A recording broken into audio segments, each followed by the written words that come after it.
Welcome to Deep Bear Sleep. There is a particular kind of tiredness that arrives at the end of a long weekend.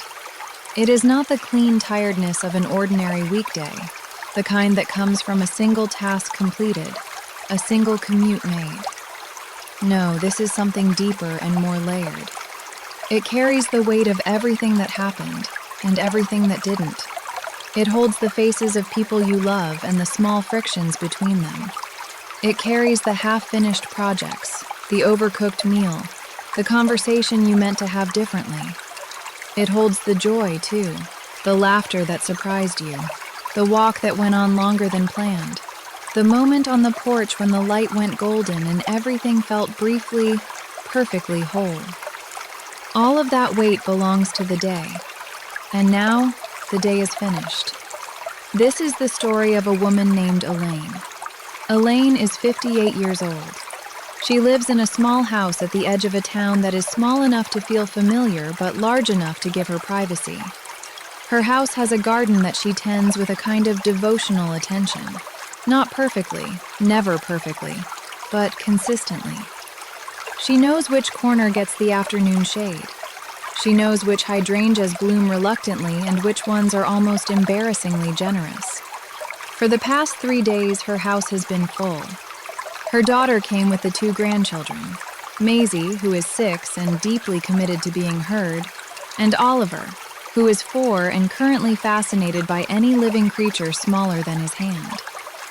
Her sister drove up from the coast with her husband, a quiet man who laughs slowly at things and then keeps laughing longer than anyone else. A friend from Elaine's old job appeared on Saturday afternoon, unannounced but welcome, and stayed for dinner and most of Sunday. The house was full of noise and motion and the particular chaos of people who love each other gathering their things and losing them and finding them again. And now they are all gone. The last car left an hour ago. Elaine stood in the driveway and waved until the taillights disappeared around the corner at the end of her street. Then she stood there a moment longer, alone in the cooling air, listening to the neighborhood settle back into its quiet evening self. She didn't go back inside right away. She walked instead to the far corner of her garden, where a low wooden bench sits beneath the arms of an old apple tree. The tree hasn't produced fruit worth mentioning in several years, but it holds its shape beautifully and provides the kind of shade that moves slowly through the day.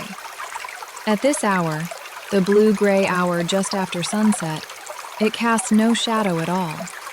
Everything is the same soft, undifferentiated light. Elaine sits down on the bench. She is wearing the clothes she wore all day, a faded linen shirt the color of old rope, soft trousers with a small grass stain on one knee from where she crouched to help Oliver examine something he'd found in the lawn. She doesn't bother changing. There is no one to dress for now. There is only the garden and the bench and the apple tree and the long, slow exhale of the evening. She puts her hands in her lap. The garden is quieter than it has been in 3 days. No small feet running across the grass. No voices calling from one room to another. No one needing anything from her, at least not right now, at least not tonight. For a moment, the quiet feels strange, like a room with the furniture removed, the same dimensions but somehow off. Then she takes a breath, and then another. And slowly, the way good things always happen slowly, the quiet begins to feel like itself again. Not absence. Just peace. She looks at her garden. The hydrangeas have gone slightly past their peak, their blue flowers deepening toward something darker now, a dusty violet at the edges. She thinks she should deadhead them soon, but not tonight. Tonight she just looks at them. They are still beautiful in their slightly past peak way, maybe more so. A moth moves past her, unhurried, following some invisible instruction toward the pale smear of light still sitting at the horizon. Elaine watches it go. She is thinking about the weekend, but loosely. The way you think about something when you are not trying to hold it, when you let it drift through rather than reaching for it. She thinks of Maisie's voice, that particular earnest frequency a 6-year-old uses when she has decided you need to understand something important about butterflies or the unfairness of bedtime. She thinks of Oliver crouched in the grass, utterly absorbed, a small ambassador to the world of beetles. She thinks of her sister's laugh, big and unself-conscious, erupting from the kitchen while they were cleaning up after dinner on Saturday. The two of them suddenly helpless over something that wasn't even that funny, leaning against the counter with tears running. She thinks of the moment yesterday afternoon when she looked up from whatever she was doing and saw all of them: daughter, grandchildren, sister, brother-in-law, old friend. All of them in her living room, all of them belonging to her in different ways, all of them briefly, accidentally, perfectly gathered. That moment will not come again in exactly this way. She lets herself feel that. Not as sadness exactly, more as weight. The weight of something that was real and is now memory. The weight of things you cannot keep, only carry. She breathes out slowly through her mouth. The garden breathes with her. Light comes on in the neighbor's house behind the fence, a yellow square appearing in the blue dusk like a quiet announcement. Someone else is settling in too. Someone else is ending their day. All up and down the street, windows are warming. All across the neighborhood, the long weekend is releasing its hold. Elaine thinks about everything she did not do. She had a list, of course. She always has a list. There were things she meant to clear out of the hall cupboard, a pile of papers on the kitchen table she'd intended to sort, a phone call she kept meaning to make to her cousin who lives far away and whom she hasn't spoken to properly in too long. The list is still waiting. She looks at it in her mind, this list, and then she does something she has been learning slowly over the last few years. She puts it down. Not away. She doesn't pretend it doesn't exist. It will be there tomorrow. The cupboard will still need clearing. The papers will still be on the table. Her cousin will still be reachable on any ordinary Tuesday morning. But tonight the list is not her concern. Tonight she is just a woman sitting on a bench in a garden at the end of a long weekend, listening to the last birds finish their last songs, watching the sky move through its final colors. The sky is doing something lovely now. The last of the light has gone from orange. She wasn't watching when it was orange, and that's all right, and settled into a deep, graduated blue. Not quite navy at the top, not quite gray at the horizon. A color that doesn't have a useful name. A color that belongs only to this specific time of evening in this specific season. The first star appears. Elaine sees it and feels something loosen in her chest. She was not aware she had been holding anything there, but she had. Something tight and unnamed. Something left over from 3 days of feeding people and finding things and being present in the way that holidays require you to be present. Fully, continuously, without the ordinary buffers of routine. She loves her family profoundly. She also loves this bench. Both things are true. She leans back slightly, letting the apple tree take some of her weight. The bark is rough and dry against her shoulder blades through the thin linen of her shirt. It is a good feeling. Something solid and old and uncomplicated. A breeze moves through the garden. It moves the hydrangeas first, then crosses the lawn in a slow diagonal, lifts the edge of her sleeve, and continues on its way over the fence. It smells of cut grass and something sweeter, honeysuckle from someone's yard nearby, carried on the air like a rumor. Elaine closes her eyes. With her eyes closed, the garden becomes sound and sensation. The last of the birdsong, the soft percussion of a neighbor's door closing somewhere down the street, the breeze returning for a second pass, softer this time. The bench beneath her, solid and patient. The earth beneath the bench, older and more patient still. She becomes aware of her own body. Her shoulders, which have been slightly raised since Thursday, begin to descend. Not dramatically, just a small release, almost imperceptible, the muscles letting go of something they'd been gripping without her permission. Her hands, which have been moving all weekend, cooking, pouring, lifting, pointing things out to children, embracing people hello and then goodbye. Her hands lie still now in her lap, fingers loose. Her feet, inside her garden shoes, settle more fully against the ground. She breathes. This is the gift of a garden at this hour. It does not need anything from you. The hydrangeas are not waiting for a response. The apple tree has no expectations. The first star, now joined by a second and then a third, is not keeping track of whether you got everything done. Elaine opens her eyes. 3 stars, then 4.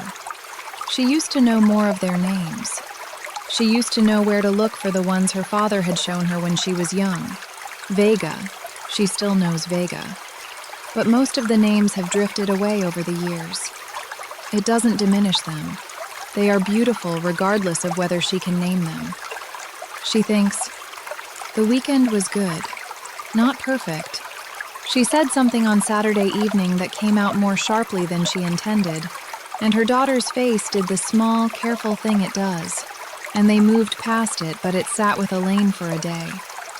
There was one afternoon when the grandchildren were both exhausted and expressing it loudly and simultaneously, and Elaine ran out of patience 10 minutes before she should have. The hall cupboard is still full. The papers are still on the table. And also, the laughter in the kitchen on Saturday. Oliver and the beetle. The golden light on the porch. The weekend was what it was. Full and imperfect and irreplaceable, like all weekends are. She lets herself feel grateful for it. Not the performed gratitude she sometimes catches herself doing. The quick mental listing, the dutiful acknowledgement. But the real kind. The kind that lives in the body. She feels it as a warmth behind the sternum, a settling in the belly. Something that says, this was real, and it was yours, and it was enough. It is enough. She sits a little longer. The sky has gone fully dark now, the way it does in this season. Not suddenly, but so gradually that you can never identify the exact moment it happened. The stars are more numerous. The garden has retreated from something you can see to something you can only sense. Shapes and textures and the faint smell of earth and growth, and the night settling over everything like a cloth laid gently over something precious. Elaine is tired. It is a good tired. The kind that has been earned not through suffering but through living fully for 3 days. The kind that feels less like depletion and more like completion, the way a long walk feels when you finally sit down. The tiredness that is really just the body making room for rest. She sits a moment more. Then she reaches down and loosens the ties on her garden shoes and slips them off, setting them beside the bench. She presses her bare feet into the grass. The grass is cool and slightly damp with the earliest breath of evening dew. It is one of the most specific sensations she knows. Bare feet in cool grass at night, the whole weight of you meeting the earth through the soles of your feet, the earth holding all of it without effort. She breathes in. She breathes out. The long weekend is fully over now. The faces of the people she loves are on their way back to their own houses, their own gardens, their own quiet evenings. They carry pieces of this weekend with them. Maisie will remember something. Oliver will half remember something and have it become part of the general dream of early childhood. Her daughter will remember the laughter in the kitchen and the golden light. They will all carry it differently, but they will carry it. And Elaine will carry it too. She looks up at the sky. So many stars now. More than you think possible from inside a small garden in a small town. The sky is doing what it always does. Expanding, patient, indifferent to schedules or lists or things left unsaid. Just continuing. Just being exactly as vast as it has always been. Elaine breathes. She is not worried about tomorrow. Tomorrow will come in its own time, bringing its ordinary Tuesday shape. The quiet of the house, the familiar order of things, the phone call to her cousin that she will actually make this time, she thinks. She really will. The cupboard, the papers, the small, manageable texture of an ordinary day. But tomorrow is not here yet. Right now, there is only the garden, the cool grass under her feet, the stars above the apple tree, the deep, unhurried quiet of a long weekend, finally, gently, perfectly over. Elaine tips her head back against the rough bark of the apple tree and closes her eyes. And somewhere between one breath and the next, between the last of the evening birds and the beginning of the night insects, between the memory of Oliver's laugh and the darkness behind her eyelids, she releases the last of it. All of it. The held breath of 3 full days. She lets it go, and the garden holds her, and the night holds the garden, and everything rests. Everything rests.